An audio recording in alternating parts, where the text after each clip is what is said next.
Hello everyone, hope you all are doing well. So today let's talk about Indian media, especially a presenter or a news anchor, Mr. Sudhir Chaudhary. Don't mind if I say it in Hindi because lots of people are out there who don't understand English properly in India as well as in Nepal.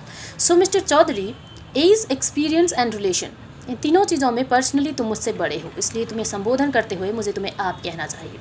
पर जिस तरह से आजकल तुम अपनी हदें पार कर रहे हो ना, मुझे तुम्हें तुम कहते हुए भी लगता है कि तुम्हें ज़रूरत से ज़्यादा रिस्पेक्ट मिल रही है। एक स्वतंत्र देश के सांस्कृतिक इतिहास पर उंगली उठाते हुए गौतम बुद्ध हमारे देश में पैदा हुए हैं, इस तरह की अफवाह फैलाने वाले तुम। एक स्वाभिमानी देश के प्रधानमंत्री के चरित्र पर उंगली उठाने वाले तुम। एक स्वतंत्र देश किसी दूसरे देश के इशारों पर काम कर रहा है, इस तरह की घटिया बातें फैलाने वाले तुम।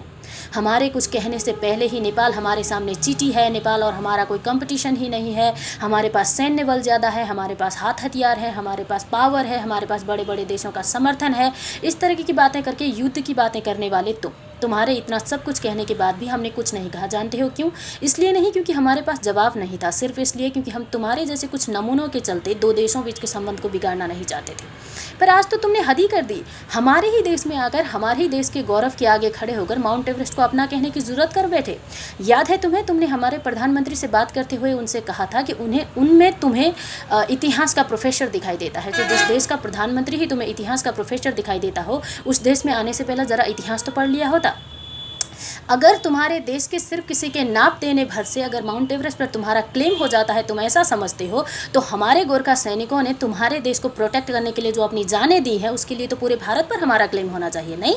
लेकिन ये सारी बातें तुम जैसों के पल्ले तो पढ़ने से रही। तो तुम जैसों के लिए मेरे पास सिर्फ एक ही सवाल है, वो ये कि तुम खुद ही कहते हो कि नेपाल तुम्हारे सामने चीटी है, नेपाल तुम्हारे सामने एग्जिस्ट ही नहीं करता, नेपाल और तुम्हारा कोई कंपटीशन ही नहीं है। तो फिर इस छोटी सी चीटी पर इतना फोकस, इतनी प्रायोरिटी, इतना अटेंशन, इतनी क्यूरियोसिटी क्यों? जिस तरह से पिछले कुछ महीनों से तुम्हारे न्यूज़ चैनल, तुम्हारी पार्लियामेंट, तुम्हारे गवर्नमेंट, तुम्हारे यहाँ के दुकान, तुम्हारे यहाँ के घरों में हमारी बातें होती हैं ना, थैंक्स टू यू दुनिया जानने लगी है अब नेपाल को।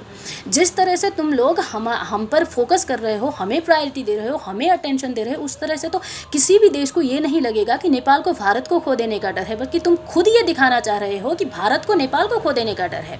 अगर जब तुम्हें पता है कि अगर मान लो कि कभी हमने तुम्हारे खिलाफ कोई प्लान कर भी लिया, कुछ बोल भी दिया, तो तुम्हारे हिसाब से तो हमारा कोई कंपटीशन है ही नहीं, हम तुम्हारा कुछ बिगाड़ ही नहीं सकते। तो इतना डर क्यों है तुम्हें?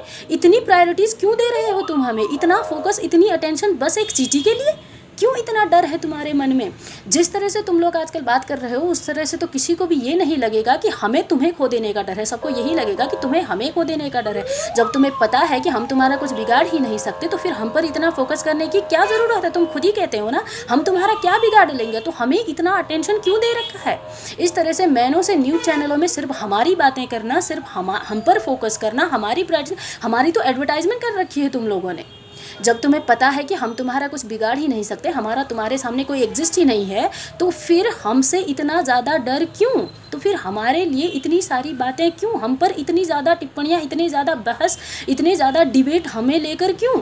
इसका मतलब तो यही हुआ ना कि जो तुम समझते हो कि हमें तुम्हें खोने का डर है, उससे कहीं ज़्यादा तुम्हें हमें खोने का डर है। इसलिए आइंदा हमारे देश के बारे में कोई भी बात करने से पहले ये बात समझ लेना कि जितना तुम समझते हो कि हमें तुम्हारी ज़रूरत है, उससे कहीं ज़्यादा तुम्हारी हरकतों और तुम्हारी बातों से लगता है कि तुम्हें हमारी ज़रूरत है। ठीक है ना?